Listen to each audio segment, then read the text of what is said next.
काम करने योग्य हो गए, फिर भी आपने गृहस्थी का सारा बोझा अपने सिर पे रखा है। वो तो तुलसीदास जी थे जो एक बात में सब छोड़ के भगवान के हो गए। आप तो 100 बात सुन के भी भगवान के नहीं होते, घमंड करते हैं और अपने से श्रेष्ठ किसी को नहीं समझते। आपको लगता मैं ही, बुराई बुराई छोड़ दो सबकी और अच्छाई अच्छाई ग्रहण कर लो सबकी। धर्म संस्थापनार्थाय संभवामि युगे युगे।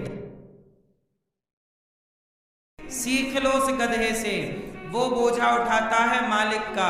और तुम भी, तुम्हारे बेटे बड़े बड़े हो गए, बेटा काम करने योग्य हो गए, फिर भी आपने गृहस्थी का सारा बोझा अपने सिर पे रखा है।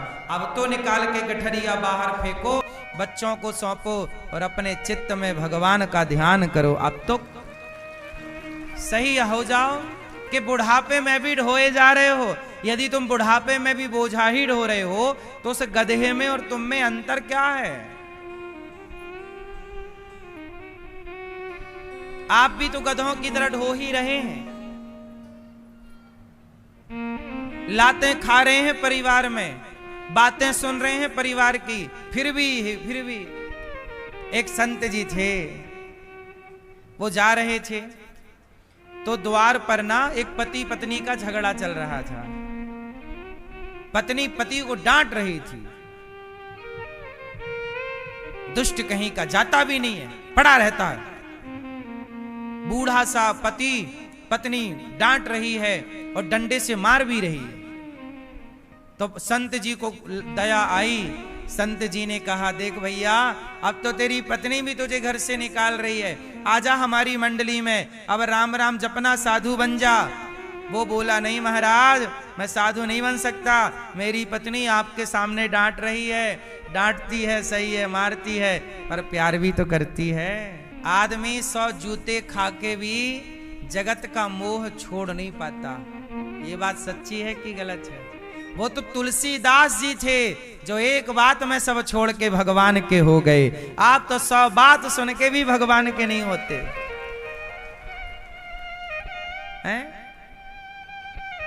आप 100 बातें सुन के भी वैराग्य नहीं लाते। जगत का इतना अटैचमेंट है, आपको पकड़ रखा है। इसलिए गधा को भी आप उससे भी सीख ग्रहण कर सकते हैं। सीख लीजिए, गधा भी सिखा रहा कि अब बोझा कब तक ढोएगा, अब तो चिंतन कर भगवान का।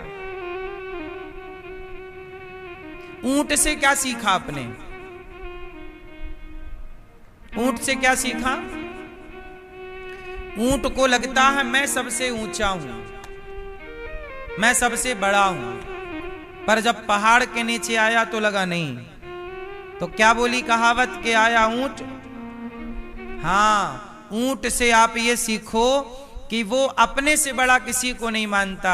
ऐसे आप भी ऊंट की तरह घमंड करते हैं और अपने से श्रेष्ठ किसी को नहीं समझते। आपको लगता मैं ही ज्ञानी हूं, मैं ही समझदार हूं, मैं ही कर सकता हूं। नहीं, अपने से घमंड को समाप्त करिए और ऊंट की तरह अभिमानी मत बनिए।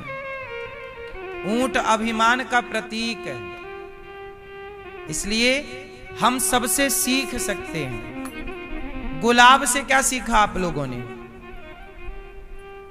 जैसे गुलाब सैकड़ों कांटों के बीच में रहता है, लेकिन फिर भी वो महकना नहीं छोड़ता। कितने भी बड़े दुष्टों के बीच में रहो, कितने भी कुसंग में रहो, पर अपनी अच्छाई उन दुष्टों के बीच में भी ना छोड़ो। यदि कांटे चुभना नहीं छोड़ते तो गुलाब भी महकना कहां तो ये सीख है या नहीं? सीखने वाला सबसे कांटा भी हमें सिखाता है। इसलिए कहता हूं, अपने जीवन में सीखते रहना, सीख जरूरी है। हम लोग हर वस्तु से, हर व्यक्ति से सीखते हैं, इसलिए हर वस्तु गुरु है और हर व्यक्ति गुरु है। दत्तात्रेय जी ने 24 गुरु बनाए। हम कहते हैं हर व्यक्ति से सीख लो।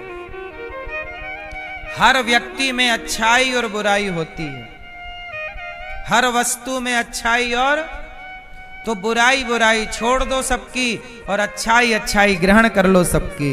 जैसे मधुमक्खी, मधुमक्खी हजारों पुष्प पे जाकर बैठती है। किस पे बैठती है? हजारों फूल पर, हजारों पुष्पों पर जाकर बैठती है और सबसे एक ही चीज ग्रहण करती है। क्या क्या? शहद, अच्छाई, मिठास, पराग। हर पुष्प पर बैठेगी पर वो ग्रहण क्या करेगी? अपने मतलब की चीज। ऐसे आप भी शराबी के साथ बैठे हो, गंजेड़ी के साथ बैठे हो, गलत के साथ बैठे हो, तो उसकी गलत चीज ग्रहण ना कर लीजिएगा। जैसे मधुमक्खी किसी भी पुष्प पर बैठेगी वो रस ही ग्रहण करेगी, ऐसे आप भी किसी भी व्यक्ति के संग रहो, उसकी सिर्फ अच्छाई ग्रहण कीजिएगा,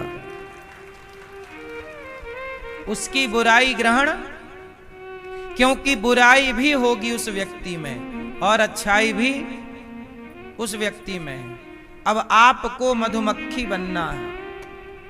और एक और मक्खी होती है, ये जो भिन भिना रही है, उड़ रही है, ये भी मक्खी है, लेकिन ये पुष्प पर नहीं बैठती, ये जाकर के घाव में बैठती है।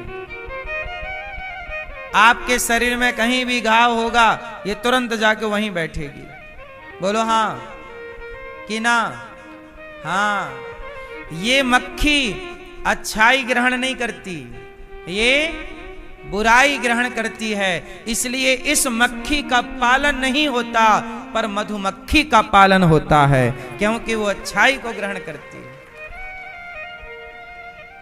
इसलिए मधुमक्खी के द्वारा इकट्ठी की गई शहद भगवान को चढ़ती है। इसलिए आपसे मेरी विनती है कि आप अच्छाई को, भावग्राही जनार्दन, भगवान भाव को ग्रहण करते हैं। दत्तात्रेय जी 24 गुरु बनाए, यज्ञ भगवान, ऋषभ देव जी, पृथु भगवान, मत्स्य भगवान, सब अवतार लेकर कच्छप भगवान पृथ्वी को धारण करते हैं, मंदराचल पर्वत को धारण करते हैं। धनवंतरी भगवान अमृत लेकर, मोहिनी भगवान देवता और दैत्यों के बीच में अमृत का बंटवारा, नरसिंह भगवान,